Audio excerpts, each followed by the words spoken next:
এরা সবাই ব্যবসা বিজনেস করার জন্য বেরিয়ে যায়।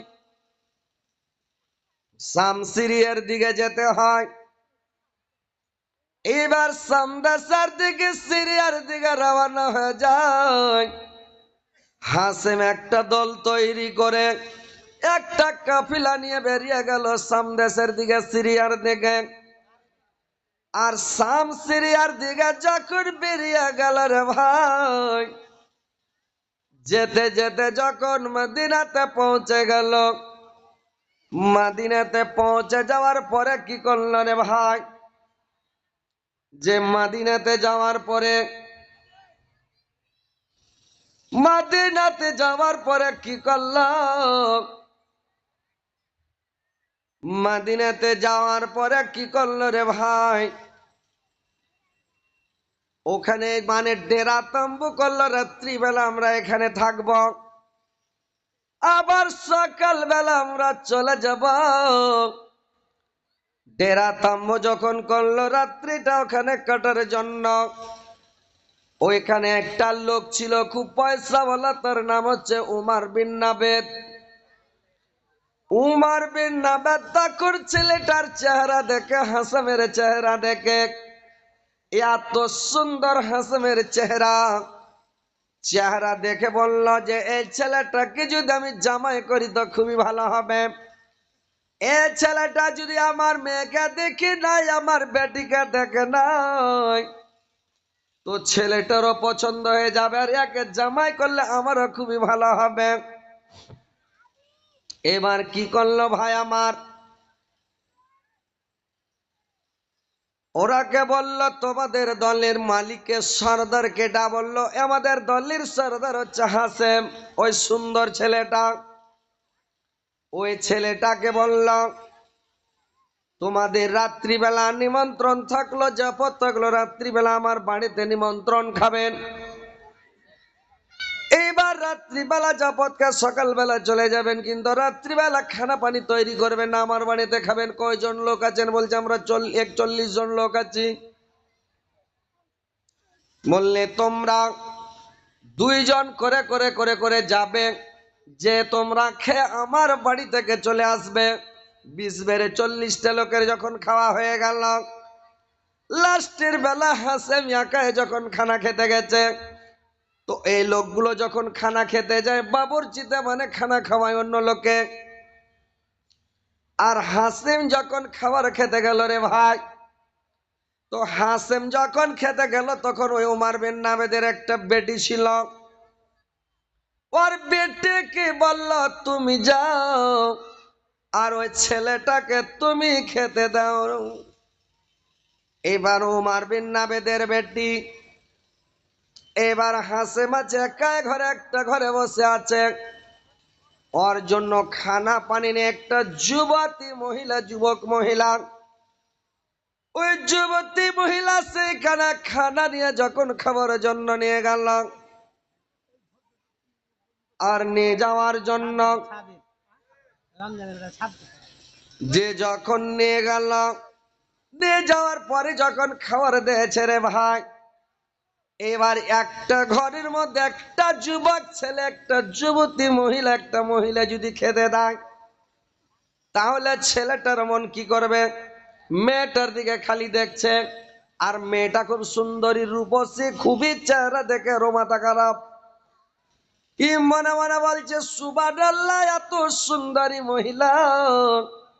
এবার মেয়েটার দিকে দেখে আছে, মেয়েটা বলছে আপনি খানাগুলো খান। বললে খানা তো খাবো, কিন্তু আমার একটা শর্ত আছে, তোমার সাথে কয়েকটা কথা আছে। বললে কি কথা বলেন। বললে আমার কথা হলো, 1 নাম্বার তোমার কি বিয়ে শাদী হয়েছে? তো মেয়েটা বলল না, আমার বিয়ে শাদী এখনো হয় নাই। বললে তোমার নাম কি? বললে আমার নাম হচ্ছে সালমা। বললে আমার নাম সালমা। বললে তোমার বাবার নাম কি? বলছে উমার বিন নাবেদ। বললে সালমা তোমার বাবাকে বলল আমার একটা শর্ত আছে, তোমার বাবা যদি শর্তটা মেনে নেয়, তাহলে তোমাদের বাড়িতে আমি খানা খাওয়াবো। আর যদি তোমার বাবা শর্তটা না মানে, তাহলে খানা খাবো না। বললে কি শর্ত? বললে তোমার বাবাকে বললো যে তোমার বাবার সাথে আমি কিছু কথা বলবো, আমার শর্তটা যদি মেনে নেয় তাহলে খাবো না, তো খাবো না, চলে যাব। এবার ভাইরা আমার, বন্ধুরা আমার, সালমা ছুটলোর বাবার কাছে, উমার বিন নাবেদের কাছে গিয়ে বলল, বাবা, যে ছেলেটাকে খাওয়ার জন্য আমাকে পাঠিয়েছিলেন আব্বা, ওই ছেলেটা বলছে কি আপনার সাথে কিছু কথা আছে, আপনার সাথে কিছু আর শর্ত আছে, যদি শর্তটা মানেন তো খানা খাবে, না তো খাবে না।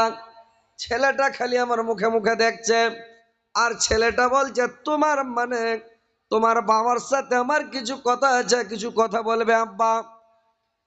এর বাপ মনে মনে বলছে যে কারণে ওকে খিলাতে পড়তেছি, তাহলে ট্যাবলেটে কাজ ভালোই হয়েছে, বিয়ে দেওয়ার লেগে ওকে পাগলা করালেই তো পেট ঢালছে নাকি। মানুষ বলে যে রোজা করা যেমন তখন দুধ ফুটির আশা, তো ওইরকম ওকে তো রাজি করার লেগে তো পেট ঢালছে। এইবার চলে গেছে, যাওয়ার পরে উমার বিন নাবেদ যখন গেল, বললে কি বাবা তুমি খানা কেন খেলে না, লাইট গুলো দেবেন না।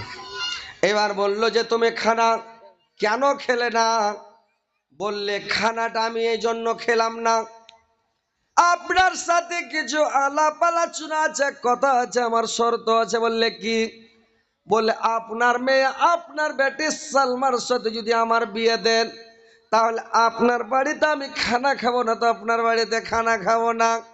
উমার বিন নাবেদ বলছে কাম তো হয়েছে ভালোই, কিন্তু যদি ডাইরেক্ট রাজি হয়ে যায় তাহলে বলবে যে ইয়ারি চক্রান্ত, কি বুদ্ধি করে তখন বলছে উমার বিন নাবেদ যে চট করে রাজি হলে হবে না। মুখখানকে ভারী করে বলছে আমারও কিছু শর্ত আছে, যদি তুমি মানো তাইলে বিয়া দিব, না তো বিয়া দিব না। মানে হাসা বলছে আপনার কি শর্ত আছে আপনি বলে ফেলুন। বললে আমার শর্ত হলো যে আমার আমার বেটির সঙ্গে যখন তোমার বিয়ে দিয়ে দিব, বিয়ে দেওয়ার পরে আমার বেটি যখন 10 মাসে 7 মাসের গায়ে ভারী হবে, 7 মাসের গায়ে ভারী যখন হবে, তোমার বাড়ি আমার বেটি কানতে আমি যাব না, আমার বেটি তোমাকে আমার বাড়িতে পৌঁছে দিতে হবে। এই যে মানুষ মাছ আর বাতাসার ব্যবহার দিয়ে বিদায় করে নিয়ে যায়, ভাই আপনার এই এলাকা কুমারগঞ্জ এলাকাতে, পালাসবনা এলাকাতে এই সিস্টেম আছে, আছে মাছ দেওয়া। এখন ফের নতুন প্রথা কি উঠেছে জানেন, খালি বেটির বাপের জান মারা বুদ্ধি উঠেছে নাকি। গরু লিছে জি, খাসি লিছে, কত মানে এত স্বভাব এখন বদ স্বভাবের মানুষ হয়েছে দুনিয়াতে, বেটির বাপের উপরে জুলুম করছে। আর টিফিন টাপিনে যা সামান বলে ওইটাও দিতে হবে, মশলাপাতি হলদি মরিচ দিতে। আরে কি বলবো ভাই, লজ্জার কথা, একজনের কাঁচা মরিচ 1 পা সুদ্ধা নিয়েছে, ওকে ঠাঠাবের মানুষ নেই দুনিয়াতে। হ্যাঁ, কাঁচা মরিচ তাও লেছে জি, লোকড়ি দাও, ই তো ওকে পিকনিক করে খিলা হয়েছে জি ভাই।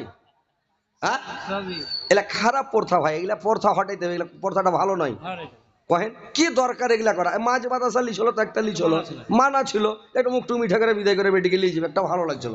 এখন আপনি ওকে খাসি দাও, গরু দাও, পোলট্রি দাও, মাছ দাও, আর বাতাসা উঠে গেছে মতিচুর দাও ওকে 1 কুইন্টাল। কহেন এগুলা সিস্টেম খারাপ সিস্টেম নয়, দিনে দিনে দিনের দিন খারাপ সিস্টেম উঠছে পৃথিবীতে। ওমর বিন নাবেদ বলল, বাবা আমার বেটি সালমাকে আমি মানে আনতে যাব না, যেদিন আমার বেটি 7 মাসের গায়ে ভারী হয়ে যাবে, আমার বাড়িতে তোমাকে পৌঁছে আমার বাড়িতে তোমাকে পৌঁছে দিতে হবে রে বাবা। বললে ঠিক আছে আমি পৌঁছে দিব, আপনার শর্তটাও আমি মেনে নিলাম বাবা। বললে ঠিক আছে।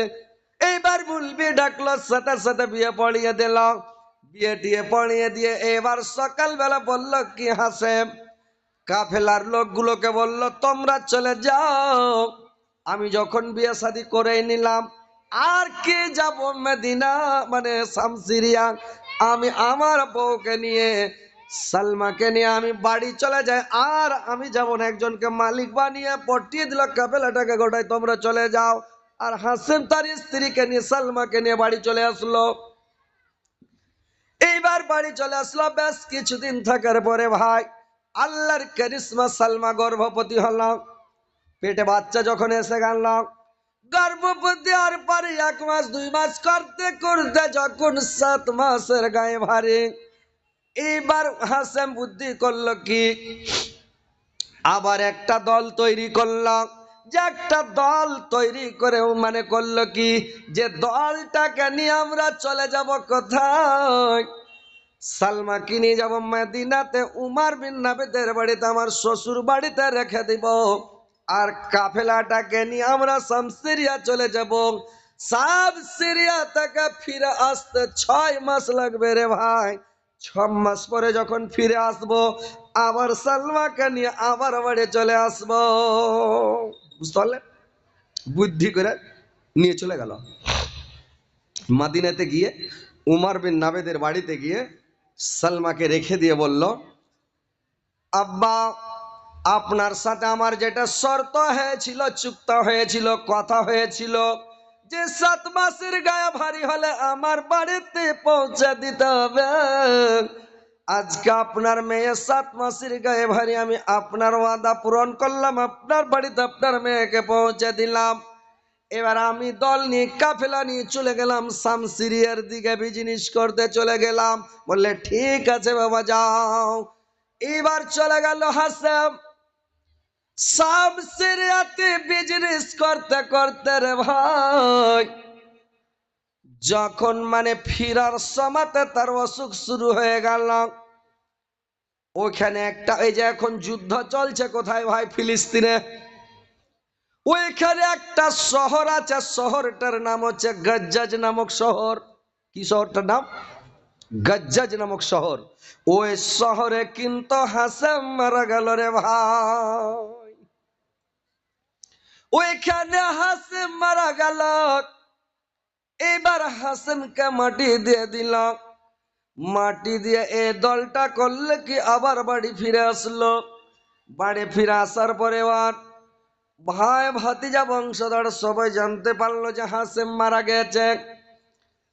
এইবার সালমার খবর কে নিবে ভাই, অনেক দিন হয়ে গেছে, কেউ খবর নেওয়ার নাই। যেদিন সালমার 10 মাস 10 দিন ছুটে গেছে, আল্লাহর কারিশমা, সালমার পেট থেকে একটা বেটা হয়েছে রে ভাই। বেটাটা হয়েছে তো বেটাটা হয়েছে মাথার চুল সাদা, আমেরিকার লোকের মতন রে ভাই। আমার দেখছেন লাল আর সাদা, আমার দেখছেন কি লাল, আমার হচ্ছে লাল, আর বাচ্চাটা যে হয়েছে তো ওর নাম মানে ওর হয়েছে চুল সাদা, আমেরিকার মানুষের মতন সাদা চুল। তো ছাইলা পিলে যখন মানুষের হয় তো খুব যদি তাগড়া হয় তো মেয়ে লোক দেখতে এসে তোর বেটাটা খুবই তাগড়া, আর নাম থেকে গব্বর সিং কহে না। যদি ছাইলাটা পাতলা হয়ে ঝিরাই হয়ে হয়, ছুট্টু হয়ে হয়, তো কহেবে যে এটা 7 মেসাই ছাইলা, এর নাম রেখে দে পাতানু, পাতানের সমান হয়েছে, পাতানু থুয়ে দে। খুবই যদি মেঘ বর্ষে ঝমঝম করে তো মেঘের সময় হলে কবি আর নাম রেখে দে মেঘ, হাই মেঘ লিয়েছে, কহে না যে ভাই। মানে একটা কহে মানুষ, রবিবারে যদি হয় তো হার উঠে, আর বাঙালিরা কহবে যে রবিবারে হয়েছে, মানে রবিবার করা এতবার কহে, বলে এতবারও রেখে দে, এতবারও। চৈত মাসে হয়তো এর নাম ছেদে চাইতু, বৈশাখ মাসে হয়তো বৈশাখু। একটা লোকের ছেলে হয়েছে তো ওর নাম হয়েছে বৈশাখু, মানে বৈশাখ মাসে হয়েছে, ওর নাম হয়েছে বৈশাখু। তোকে বৈশাখু কি কেউ কহেছে, সব কহেছে বাইশাগু, মানে টাটকা গু না কহে ওকে কহেছে বাইশাগু। হ্যাঁ, আগা যুগে চিঠি পৌঁছে তো কিনা, তো পাঞ্জাব আছে খেপা খান চিঠি লিখেছে, চিঠি লেখে, চিঠিতে লিখেছে মুই বাইশাগু আছা ছু, মানে আমি বাইশাগু বলছি, আল্লাহর রহমতে ভালো আছি। তো ও ওয়ার্কে মানে বাঙালি ভাষাতে লিখেছে, আমাদের উত্তর দিনাজপুরের বাঙালির ভাষা তো জানেন, তুই মুই কুঠিন গাইলেন কি করছেন, খাইয়েন নানি খাইয়েন, মানে এরকম একটা ভাষা। তো ওরা বলছে মুই বাইশাগু আছা ছু, তো ওইরকম মানে একটা উপাধি থাকে। এবার যখন ওর মাথার চুল সাদা, ওর নাম রেখে দিল সাইবা, ছেলেটার নাম রেখে দিল সাইবা।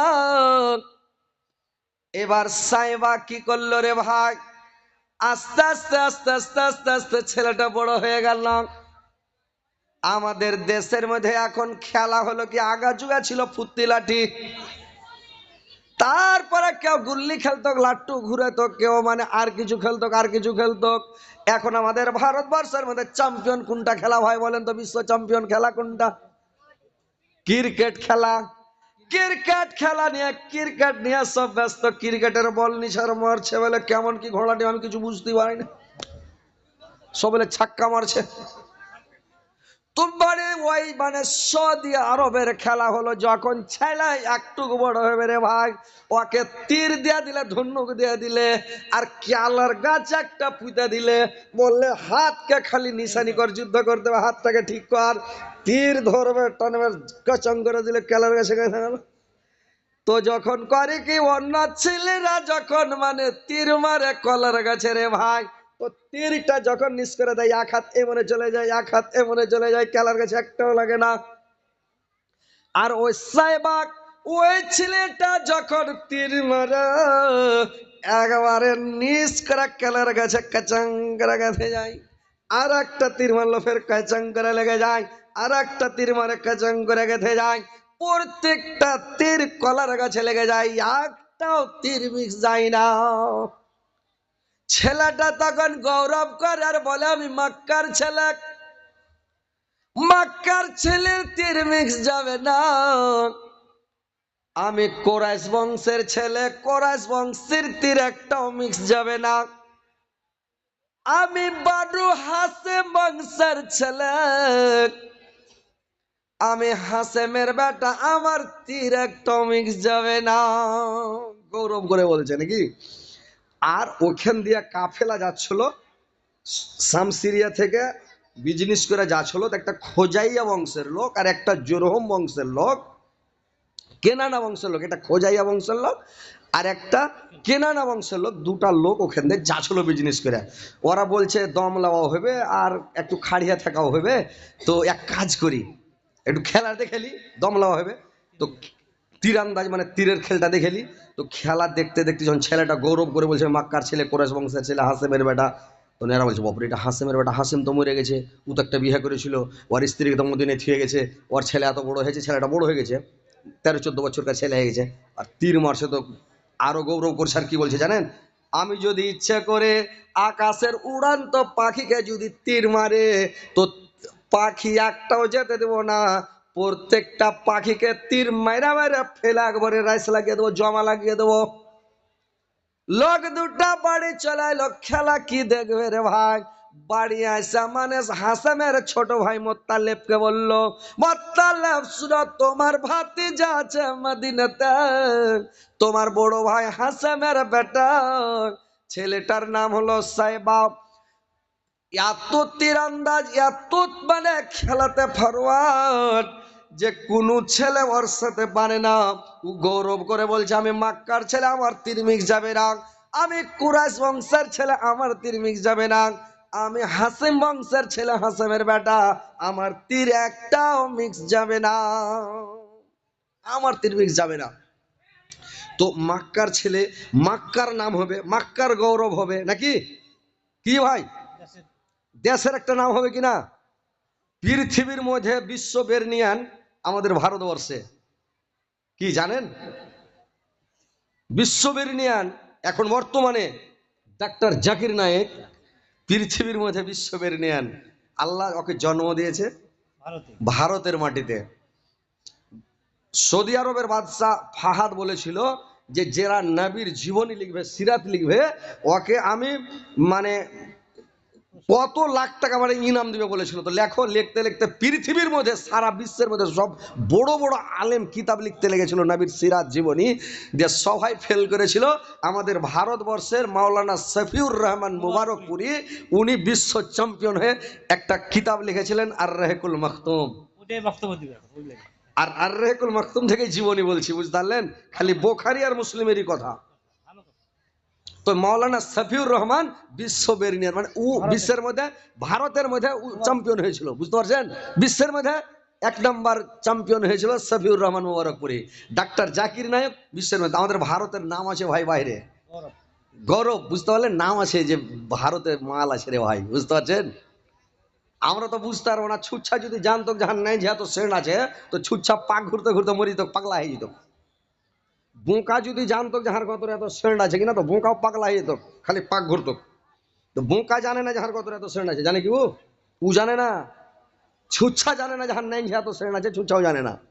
তো আমরা নিজের গুণ নিজে বুঝতে পারি, আমার ইন্ডিয়ার এত নাম বাইরে আছে জানি না ভাই, কিন্তু ইন্ডিয়ার একটা গৌরব। বলল সৌদি আরবে, আরে মাক্কার গৌরব, মাক্কার নাম হবে, ছেলেটাকে নিয়ে এসো। সঙ্গে সঙ্গে মোত্তালেব গাড়ি বের করলো রে, মানে গাড়ি তো নাই ওই যুগে, যে 4 চাকা বের করবে, শো করে চলবে। ওই দেশে করলো কি, উঠ বের করলো, মরুভূমি দেশ, মরুভূমির জাহাজ হলো উঠ। উঠ বের করলো, ছুটলো মদিনা। মোত্তালেব যে দেখছে ঠিক মাঠের মধ্যে খেলা চলছে রে ভাই, খেল চলছে, ওই তীরের খেলা চলছে।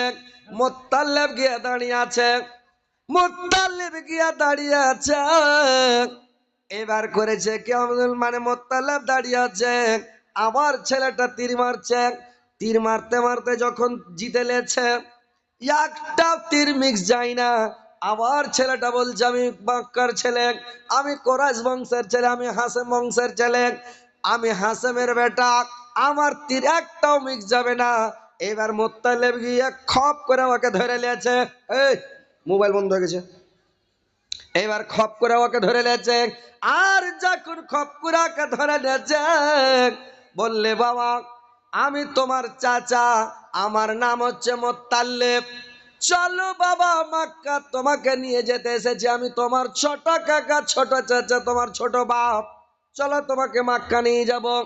বললে চাচা আপনি আমাকে নিয়ে যায়েন না, আমার মার কাছে আপনি যান, আমার মার কাছে অর্ডার নিয়ে আসেন।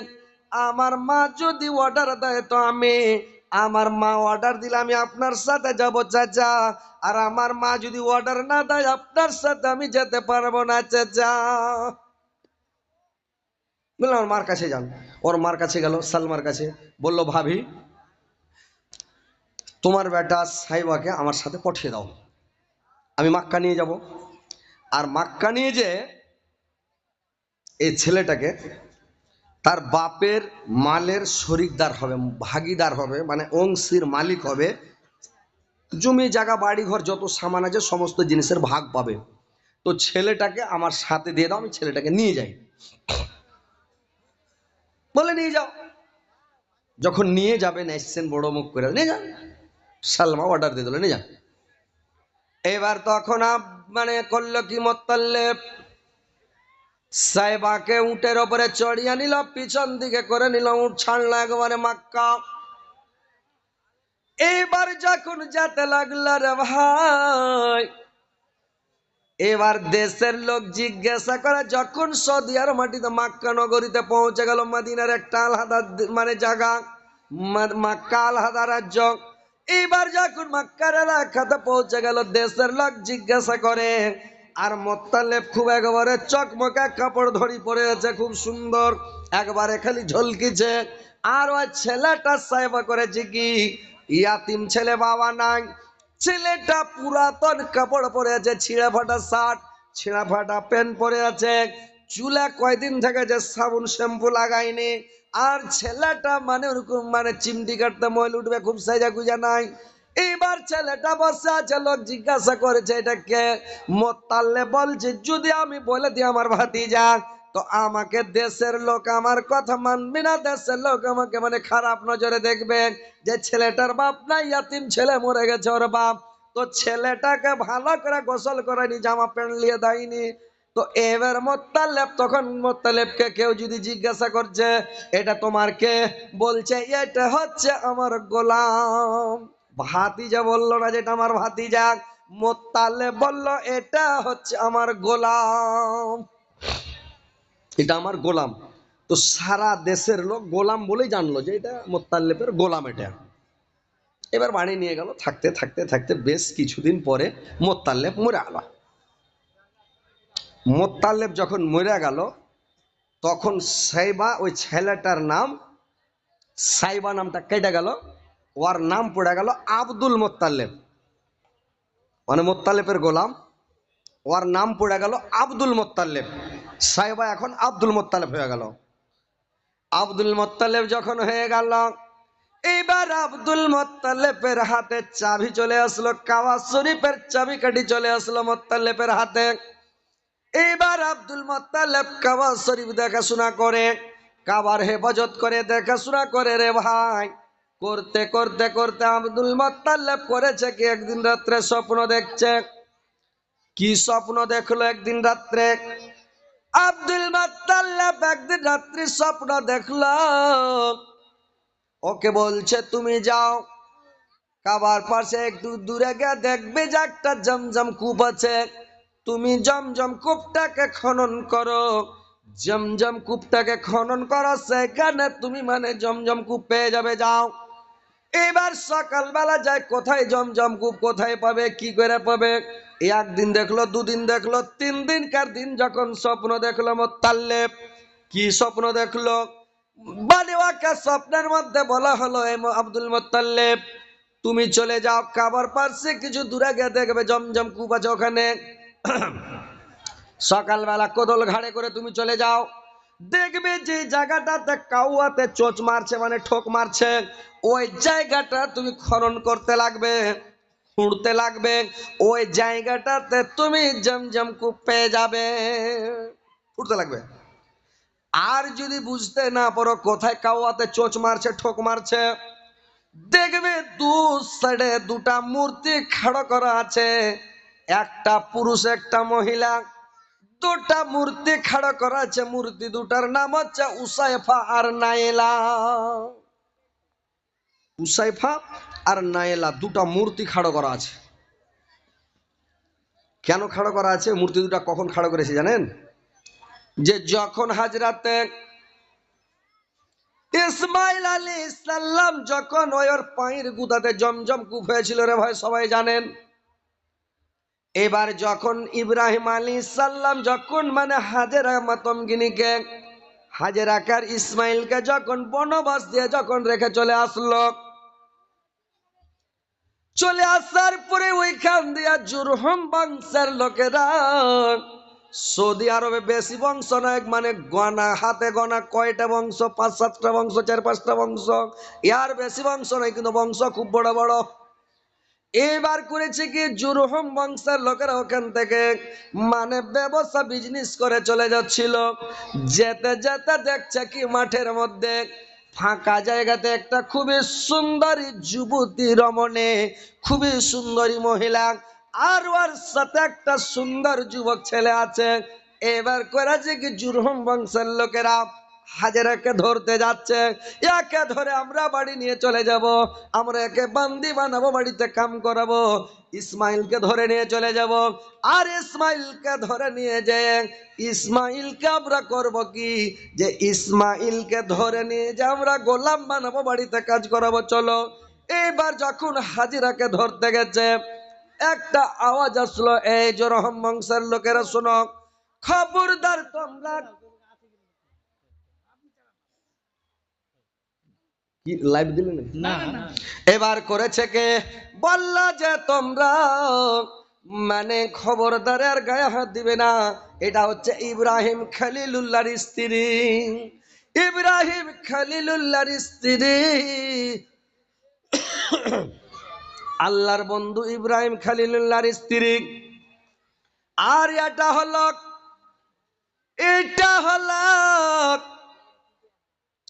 এটা হলো ইব্রাহিম খলিলুল্লাহর বেটা ইসমাইল আলাইহিস সালাম। আর তোমরা ওরাকে ধরতে যাচ্ছ, খবরদার হাত লাগাবে না। যেমন বললো, এরা তো সব শটাং হয়ে গেল। এবার জুরহুম বংশের লোকেরা ওখানে ডেরা তাম্বু করে, গাঁ গ্রাম করে ওইখানে থাকতে লাগলো, একটা বস্তি হয়ে গেল। এবার থাকতে থাকতে ভাই বেশ কিছুদিন থাকার পরে এবার জুরহুম বংশের লোকেরা ওখানে থাকতে থাকতে কুরাইশ বংশের সাথে একটা লড়াই হলো। আর লড়াই হওয়ার পরে জুরহুম বংশের লোকেরা হেরে গেল, জুরহুম বংশের লোকেরা ফেল করলো। যখন জুরহুম বংশের লোকেরা হেরে গেল, হেরে যাওয়ার পরে জুরহুম বংশের লোকেরা এবার কাওয়া মানে ওই জমজম কূপটাকে রাতারাতি বন্ধ করে দিল। আর বন্ধ করে দিয়া মাটি চাপিয়া দিয়া, মাটি চাপা দিয়া জুরহুম বংশের লোকেরা মাটি চাপা দিয়া তখন কি করলো, কাবা শরীফে দুটো মূর্তি ছিল, উসাইফা আর নাইলা। ওই মূর্তি দুটাকে কাবার দু সাইডে দাঁড় করিয়ে দিল রে ভাই। কাবা থেকে বের করে এনে দাঁড় করিয়ে দিয়ে রাতারাতি পালিয়ে গেল। চিনহারি দিল, যখন আমাদের বংশ বৃদ্ধি পাবে, আমরা যখন ছেলে পিলে মানুষ হবে, আমাদের বংশ জোরাল হবে, আমরা যখন সংগঠনে মজবুত হব, আবার একদিন রাতে হুড়িস করে চলে আসবো, আর মানে কুরাইশ বংশের সাথে লড়াই করে এরাকে পরাজয় করে দিব, আর পরাজয় করে দিয়ে যুদ্ধে আমরা জয়লাভ করব। কাবা শরীফের মালিক আমরা হব, জমজম কূপের মালিক আমরা হব। এই বুদ্ধি করে করলো কি, জমজম কূপটাকে বন্ধ করে দিয়ে পালিয়ে গেল। তো দুটা মূর্তি যে নিয়ে আসলো কাবা শরীফের ভিতর থেকে, তো এই মূর্তি দুটা